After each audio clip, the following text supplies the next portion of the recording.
Hello, class. I want to talk about the industry-specific resume that you're going to be doing here this week.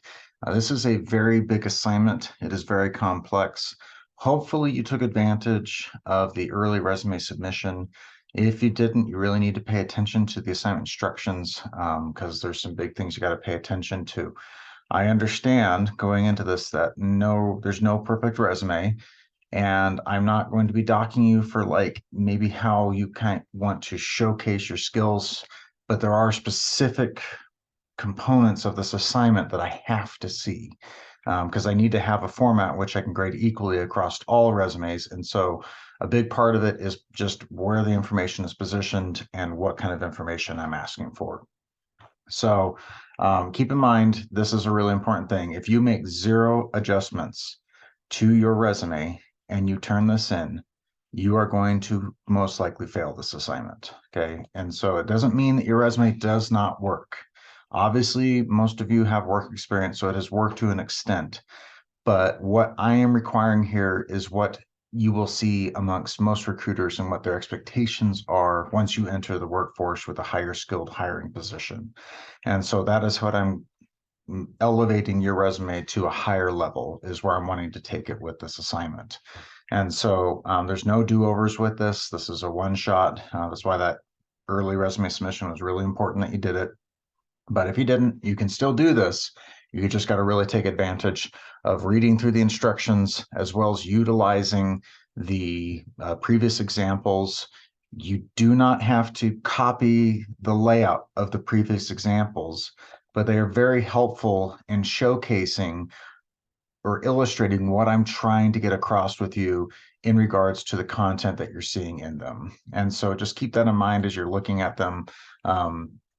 When you look at the instructions, you read through previous examples, look at those, and then the rubric. The rubric's very detailed. It's covering basically everything that you see here in the instructions, but it's there too if you want to read it. So what are the 6 parts? Okay. The first one is appearance. So I need to see this positioning in this order. And so I need to see a letterhead that has your name and contact information. I need to see a branding statement. You did this in week 2, and that's the one that I want is the one you did in week 2, part 8 of that assignment, in the branding statement assignment. The education section will be next for most of you. If you have less than 4 years of industry-specific experiences in a job, then your education is third here. If you have 4 or more years of industry-specific experience in your field, then the education could go below the experience. But if not, it's above the experience and then the experience section unless you have 4 or more years in your field. And if it's not clear to me when I'm reviewing it that this is in your field, then it's not clear and you'll lose points for its position. You got to make it more clear to me why those 4 years are relevant. You also want to, this is one of the controversial topics that people always engage with me on. If you have less than 10 years of industry-specific experience, again, industry-specific, this is pertaining to your field. If you do not have 10 years, you do not have a second page. And so, and it just comes down to time. We just don't have time as recruiters to review this for most college grads. We're not expecting 2-page resumes because we're not expecting people with that kind of qualifications. Obviously, if you have that, then you can have 2 pages, but if you don't, the answer is no. You got to prioritize and condense. Remove bullet points that are important or details or information that just aren't relevant anymore. As well as if you have the other problem, if there's lots of empty blank spaces or any blank areas on your resume, this will be counted against you. As well as don't include any pictures. That's what LinkedIn's for. We don't need to put pictures on your resume unless your face makes money, like you're a model, influencer, TV celebrity, etc. And so the letterhead, your name should be the largest thing on this resume, the most visible. It's at the top, and then you include information of your phone number, your email, and your LinkedIn URL. LinkedIn URL, I'll give you a pass on if you don't want to, but I highly encourage you to do it. The thing that I don't want to see here is I do not want to see a physical street address, specifically like your house number or apartment number and the street name. If I see that, I'm going to dock you. There's nothing positive that I find from these. including these people have had their identity stolen, they've had their houses robbed, they've been stalked, harassed.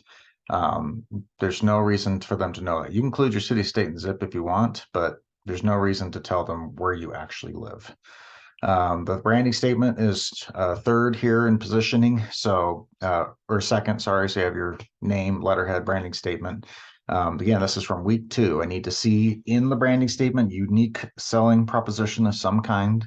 I need to see the industry or audience that you're pursuing. I need to see who you're serving and the outcome that results from that process. And again, look back at week 2 to see what I'm talking about, what I want. And you should have done the branding statement is in part 8 of that assignment.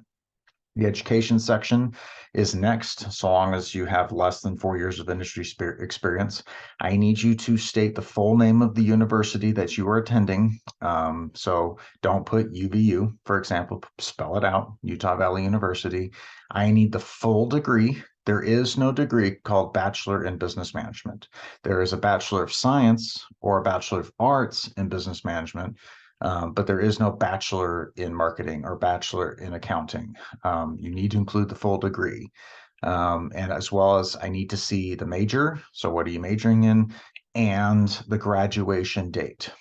These are the only things that are critical, important here. And make sure everything's laid out in reverse chronological format. That means the current degree you're pursuing, even though you don't have it, is on top. The oldest degree is on the bottom. So your associates, if you have your associates, that is underneath your bachelor's degree. Also only includes schools you've graduated from. If you have transferred from schools, remove them. It confuses people because they don't know if you actually graduated from there or not. All your credits are at UVU anyway, so that's who holds all of your credits and transcripts.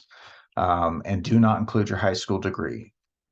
Sorry to break it to you, but nobody cares anymore. Okay, so they just care that you're getting your bachelor's degree. Obviously, if this is outside of class and they're requiring a high school degree of some kind, then obviously include that. But you kind of get the picture that just now you're in college, nobody cares. Like I have an associate's degree, even a bachelor's degree, but when I'm applying for a job to be a teacher or lecturer at a university, all they care about is the MBA. And then part 5 is the experience section, so long as you don't have 4 or more years of industry specific experience. This is a huge section, so it is worth more than 20% of the grade, 25%, I believe, 25% of the grade. So it is a big chunk of your grade here. It's 15 points out of the 50. So you need to make sure that you are, I got a 30% math, 30% of the grade. You need to make sure that you're really paying attention to this. So I need to see the name of the company. I need to see the job title that you had at the company and the dates of employment. And then everything listed underneath each job is bulleted, 0 paragraphs. And when I say bulleted, we are using the ATOP model that you just did in week 6's resume bullet worksheet. It stands for action, verb, task, project, purpose of the work, outcome, or impact of whatever it is you did. If I don't see those components in each of your bullet points, then you're not going to get full points there. The reason why it's important is because like some people will be like, manage 50 employees. Doing what? Why? Like, were you good at it? Like, these are the questions that I'm asking because you're not providing enough details. And I'm not saying you specifically, I'm just giving an example to illustrate this. And so we need to make sure we're using ATOP bullet points. They start with that action verb, and then they have all those other core components. Again, reverse chronological format with these. The most current present job is on top. The oldest job is on the bottom. This is due to relevancy. Usually the most relevant, highest skilled position is the one that you have on top, or your current job. That's why it's on top. And then this is a really important part. For those that did the early resume submission, you know this. For those who didn't, you're going to learn it really quick here. I need to see 2 measurable bullet points on average per job. So they can be 2 in each job, or they can be, if you have 3 jobs, I just need to see 6 between the 3. One job could have 3, one job could have 1, one job could have 2. That's an average of 2 for the 3 jobs.